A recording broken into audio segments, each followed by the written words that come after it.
Ukraine Russia యుద్ధాన్ని ఆపేందుకు America రష్యాతో plan చేస్తున్న చర్చల్లో తమకు చోటు దక్కకపోవడంపై ఐరోపా దేశాలు అసంతృప్తిగా ఉన్నాయి. ఈ నేపథ్యంలో పారిస్లో ఐరోపా దేశాలు ఆకస్మిక సమావేశాన్ని నిర్వహించడం చర్చనీయాంశమైంది. ఇంతకీ యూరోప్ దేశాల వైఖరి ఏంటి?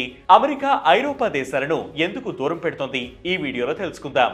ఉక్రెయిన్ యుద్ధంపై రష్యాతో చర్చలకు అమెరికా తమను ఆహ్వానించకపోవడాన్ని తప్పుపట్టిన ఐరోపా దేశాలు పారిస్లో సోమవారం ఆకస్మిక సమావేశాన్ని నిర్వహించాయి.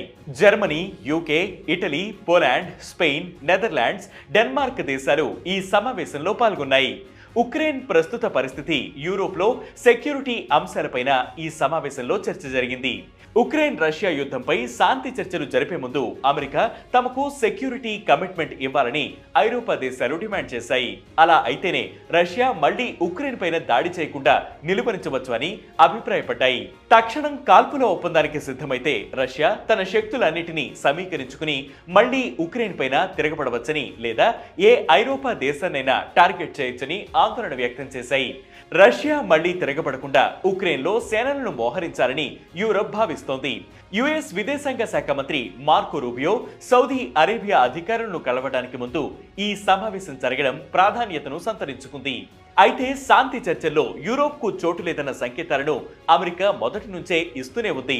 ఎక్కువ మంది చర్చల్లో పాల్గొంటే అవి విఫలం కావడానికి ఎక్కువ ఆస్కారం ఉంటుందని పేర్కొంది. మరోవైపు రష్యాకి కూడా యూరోప్ ని ఉక్రెయిన్ అధ్యక్షుడు జెలెన్స్కీని చర్చల్లో భాగస్వామ్యులను చేయడం ఇష్టం లేదు.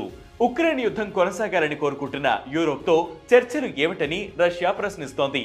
మరోవైపు అమెరికా రష్యా అధికారిక చర్చల్లో ఉక్రెయిన్ అధ్యక్షుడు జెలెన్స్కీకి కూడా ఛాన్స్ ఇస్తామని యుఎస్ ప్రెసిడెంట్ ట్రంప్ ఇటీవల స్వయంగా చెప్పినా ఇప్పటి వరకు జెలెన్స్కీకి పిలుపు రాలేదు.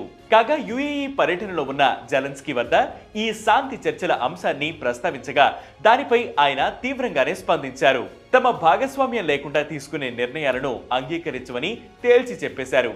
అమెరికా నుంచి యూరోప్ దేశాలకు అందుతున్న ఆర్థిక, సైనిక సాయం ఇకపై అందే అవకాశం లేకపోవడంతో యూరోప్ ప్రత్యేకంగా సైన్యం ఏర్పాటు చేసుకోవాలని జెలెన్స్కీ ప్రతిపాదించడం చర్చనీయాంశమైంది. ఇలా శాంతి చర్చలు ఇంకా ప్రారంభం కావడానికి ముందే పొలిటికల్ మూవ్స్ మలుపులు తీసుకునే అవకాశాలు కనపడటం ఆసక్తికరంగా మారింది. అమెరికా రష్యా చర్చలతో ఐరోపాలో సరికొత్త భౌగోళిక రాజకీయాలకు పునాది పడనుందా? అమెరికా ఐరోపా దేశాల దోస్తీకి భంగం కలుగుతుందా అనే అంశాలు ఆసక్తికరంగా మారాయి.